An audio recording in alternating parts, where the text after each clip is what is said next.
What's up guys, C2113 here, and in today's video, we're going to be taking a look at the Wuben TO46R USB rechargeable high CRI LED flashlight equipped with Nichia 219C LED emitters.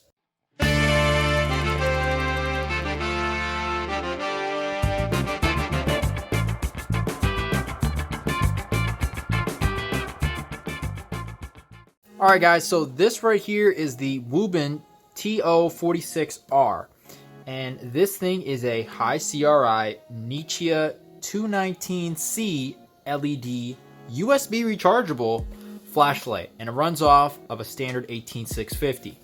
Now you can get this thing on Amazon for $52.99 at the time. That's what I paid. Obviously the price could change, but as always, I'll leave the link in the description. And also, it comes with a standard 2600 milliamp hour battery. We'll talk about that when we get into the box. But if you're looking for a larger capacity battery, I'll also leave a link to a high capacity 18650 in the description as well. So let's briefly go over what the box says here. As you can see, you've got your different modes here, and you'll see if this thing maxes out at 1000 lumens. Now, if it overheats, it'll drop down to as low as 400, but from what I understand, that sort of modulates. It's not like a sharp drop off, but as a result, the brightness could go up and down depending on, heat regulation. It probably can't stay on 1000 forever. So that's what happened. So that's what this means right here. If we look at the next level down, that's 500 lumens, and that'll run for 3 hours. And then if you got 150 lumens, which is medium, that runs for 6.5 hours. The next level is low, which is 30 lumens, and that's 34 hours. And eco is only 5 lumens, and that'll run for 123 hours. So that's really good to see. This thing's got a real nice low eco or moonlight mode. That's nice to see. A lot of times, some flashlights, they won't have as many delineations. Maybe they only have 4, or the lowest mode won't be that low. So this is not only good for super low light use, but it's also good for a long run time. So that's pretty good. And this is based off of their standard included 18650. If you were to, like I said, put in a much higher capacity, 34, even 3500 milliamp hour battery in there, I guarantee you get much longer run times. Now, if you look at the front here, you'll see it's micro USB rechargeable. So while it is USB rechargeable, I'm not loving the micro USB. I would love to see them be a pioneer in this department and follow a company like Phoenix and throw a USB-C recharging port on there. That would be awesome. The 90 CRI, the greater than 90 CRI, that is awesome to see. There's something about a light that renders color so accurate that really throws people for a loop. Because while neutral white is definitely a step up from cool white, when you've got something that's truly super high CRI and you whip that out and you compare it to all these cheap LED flashlights out there that are super cool white, people are usually blown away. They're like, why does your light look so good? It almost doesn't look like a flashlight. And well, it's because of the great color rendering. So that's something that I really love for when you go outdoors, or if you're working with color-coded wiring and stuff. There's just no substitute for high CRI. You've got an instant turbo mode, so we'll go over that, but basically holding down the power button gets you to instant turbo. And then you've got a dual side switch. Now, I don't want to get into too much of a rant here, but I love a control interface that is based off of a dual switch system. There's so many great flashlights out there with great features, great output, and great build quality. But they all seem to be stuck on this BS need to only have one switch on the flashlight. And as a result, you got to remember, different clicks and different, oh, you get 3 for this and 2 for that and 5 this way. I shouldn't have to learn Morse code to use my flashlight. So anyway, rant over. So why don't we take a look at what's inside the box. So let's go ahead and crack this open. All right. We had a couple things fall out the bottom there. We've got our manual, which I think is just thick from different languages. And we've got a QC card. So this was past QC just the day before Christmas last year. Look at that. So good to see the QC pass. And then it just mentions that they have an old versus new logo, which I think the only difference that I can see is that the old logo has a couple of lines indicating a beam through them, and then the new logo just doesn't have that. And then the old one says since 1981, and the new one just says light up your life. So basically they're just saying that you could see two different logos on your products, but to not worry about that because it's just their transition period. All right, so here's the flashlight. So first we get this holster, nice holster. It has both a inner belt loop, as you can see, so you could run your belt through there, and it also has Velcro retention. So I love this because you have the option to either fish your belt through the old-fashioned way, or if you want a quick install and removal, you can use the Velcro and you don't have to undo your entire belt. I really do like that a lot. Inside, we've also got a couple extra things here. We've got our lanyard, which is always nice to see. We've got a couple extra O-rings, which is, again, always nice to see. And we have our USB charging cable. So that's pretty much it. And then here is the flashlight. And now, this is pretty short. And you'll see in a little bit when I show you guys a brief beam pattern shot of why that is. But for example, I have my ThruNite TN12 here, okay? And this is a more throwy light, that's for sure. This is gonna be a more floody light, this Wuben here. And that is a big part of why it's shorter. Now, obviously, I also think it did a little bit to more efficiently use the space in the flashlight, and also the lack of the tail switch would cut down on the length. But you can see if you look at the reflectors, so the TN12 here has a deep dish smooth reflector. It's very deep, and so that's going to give you that throw, that distance, right? But if we look at the Wuben, you'll see it's three emitters, three Nichia emitters, and they all have their own lenses and tiny reflectors. And as a result, you're not going to get nearly the same beam distance, but you're going to get great flood up close. And so that can be actually a little bit more useful than something like this for close-up work. Now, obviously, you know, if you're trying to hit something super far away, you know, you're going to want to keep that in mind. But with that being said, let's go ahead and take a look at what battery they include, because this does include a battery. Okay, so let's remove this. All right, so there is a Wuben branded 2600 milliamp hour battery. And that looks pretty decent. Now, 2600 milliamp hours isn't exactly, you know, super high capacity, but it's not anything to scoff at either. I mean, it's a decent middle of the line battery. Now, what's something that I usually run in my, well, let's say my ThruNite here, is I've got these super high capacity Lyogia. You know, the brand doesn't really matter. I mean, the point is the cell is good quality and the capacity is great, and it's got high output capabilities. So you've got this 3400 milliamp hour cell, and these are pushing the limits of what you can get out of 18650. I think there's a company that makes, you know, don't quote me on it, but like I said, if I can find them, I'll put it in the description. There is a company, I think, that makes them in 3500 milliamp hours, but I think that really is the limit for the density of lithium. So anyway, let's use the battery that it came with though, and we'll do a quick round of tests here to show you the interface, and then we'll do some nighttime shots because I know you guys want to see that. And a lot of times my videos when I do flashlights, I haven't been able to show those nighttime shots in the past, so I really think you guys will benefit from that. All right, let's get that battery in there. We removed that little plastic cover, so all right. So the interface works like this. This is your power button, so this will turn the light on and off. That's it. The button on top cycles through your different modes. Now you'll notice here that the power button lights up, and then eventually it shuts off. Now if we reference the manual here, it'll explain exactly what that is. So right here, you'll see that if the light is blue and it's constant on, that means the battery is at or near 100%. If the light is also blue but it's flashing, then it's somewhere between 99 and 31%. And if the light is red and it's flashing, then that means that battery power is less than 30%. So while it's not the greatest system, I would prefer something that was a little more uniform in how it read, how the battery read. Something like the Night Core setup with 3 blinks for 66 to 100%, 2 blinks for 33 to 65%, and you know what I mean, in thirds.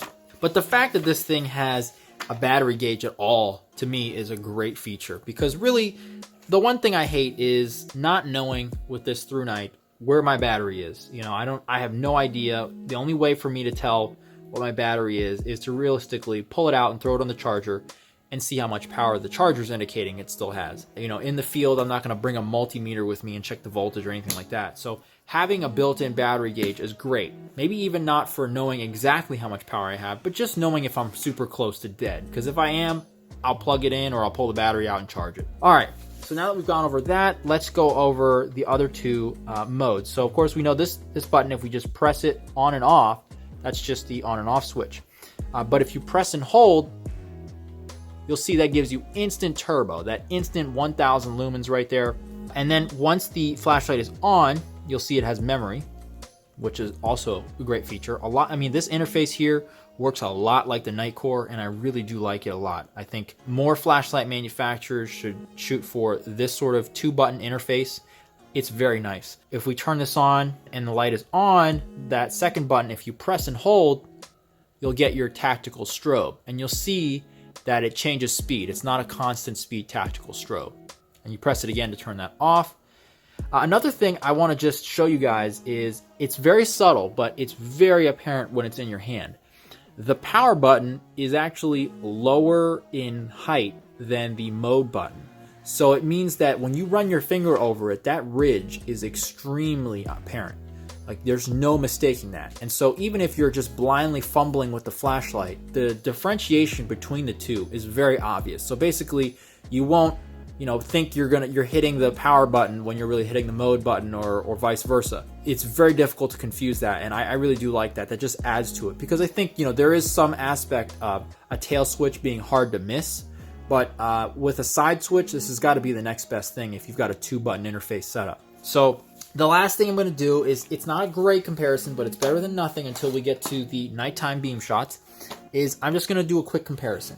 So if you guys are familiar at all with the standard throwy 18650 lights like this TN12 here, around 1000 lumens, I'm going to do a comparison at a similar brightness setting, and I'm gonna hold them at the same distance from the ground and give you guys an idea of the difference in the beam. So we'll start with the TN12 here. Let's see, I'm holding that about a foot from the ground. So there is the beam pattern for the TN12. I'm going to do the same for the Wuben. And I don't know if you guys can see, but that is a much wider and less defined spot and more of a floody pattern. For comparison, I'll give you the TN12 again. And you'll see the TN12 has a much tighter and more defined spot and less spill. And obviously it's going to result in more throw distance, but up close, it doesn't give you as much spread. So with that being said, now let's take this TO46R outside and see how it performs in the dark, and we'll compare it to the TN12. Since it's the closest flashlight I have, that would be a fair comparison. They have about the same output. This has got 1100 lumens, this is 1000. Before we get into the outdoor beam shot segment, let's just quickly go over the USB recharging. So I've got my battery bank here, and I've got a micro USB cable. Now let's take a quick look here at this flap. So this flap, I want to go over first. It seals very well. So it's not just a straight silicone flap. You could actually see there's a lip built into the flap, so it makes a tight seal at the base, and you can feel it when you're pushing it in as well. Another thing, once it's fully seated, which obviously is important to make sure you do, it doesn't have any hot spots that could easily cause it to open. Even the part that you grab here, this flap that sticks out, it's very difficult to actually catch on anything. It sort of just rolls away, so you really have to use your fingers to grab it before it'll open. So it does have a charging indicator, so we'll go ahead and plug it in. You'll see here that it's charging.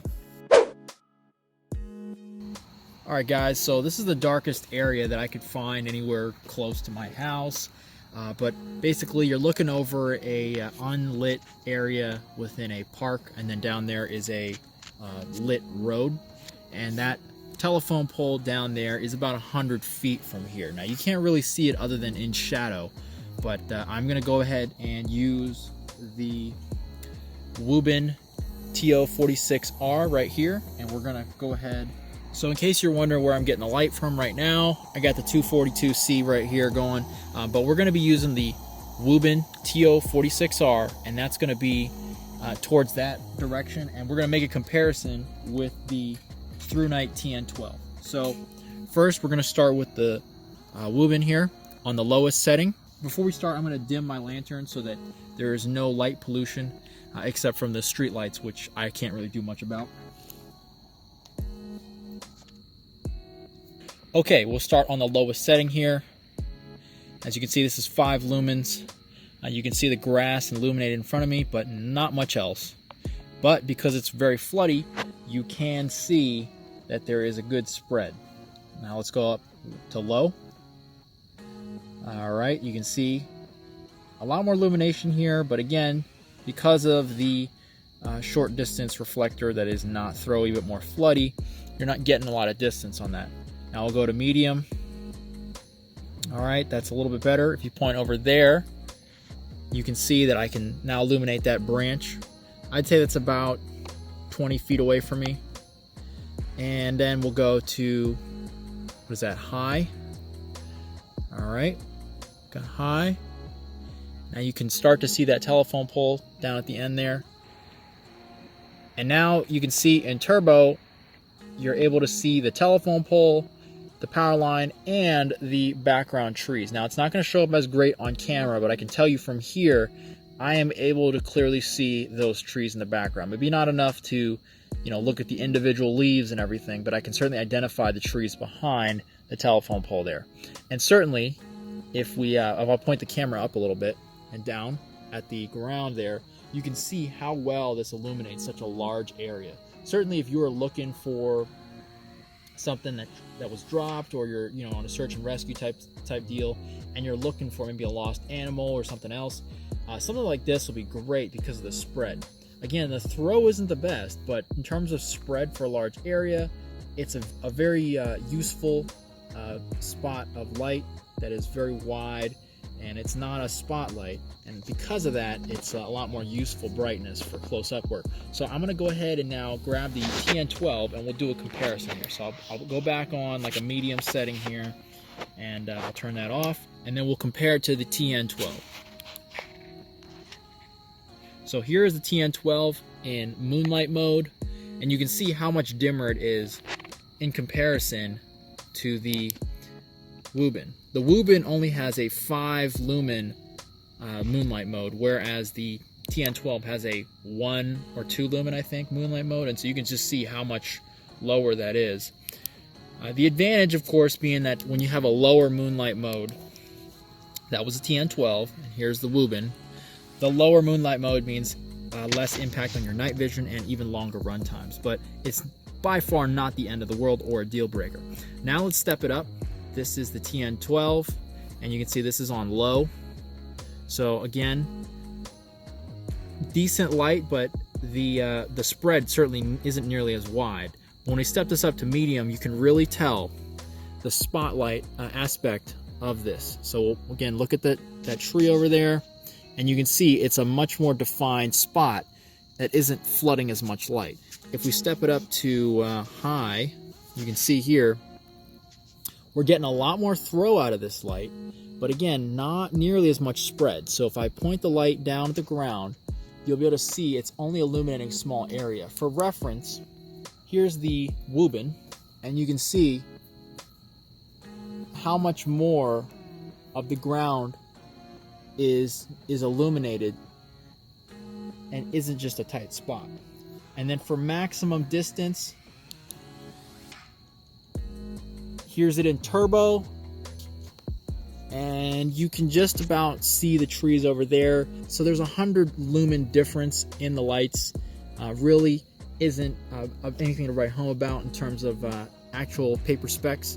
And in terms of what you actually see in person, I'd say the difference is also hard to tell. I think that the cooler white light in general looks a little bit brighter, but when you compare it at distance, they're about the same. The difference is the illumination in terms of spread is different. So you're going to see a lot more spread on your Wuben. So this is the Wuben. You can get an idea for that real quick. Versus the TN12. So the TN12, you can clearly see that spotlight in the distance, even with my poor camera. Whereas with the Wuben, you're kind of just not seeing anything at all on camera because the entire area is sort of being illuminated. So anyway, guys, I hope that's a decent beam demonstration for you. Anyway, as always, if you liked the video, be sure to give me a like. If you have any questions, comments, or your own experiences with the Wuben TO46R or any of the other Wuben lights, be sure to leave that in the comments below. If you have any other questions, you can also leave that below. And as always, if you want to see more, don't forget to get subscribed.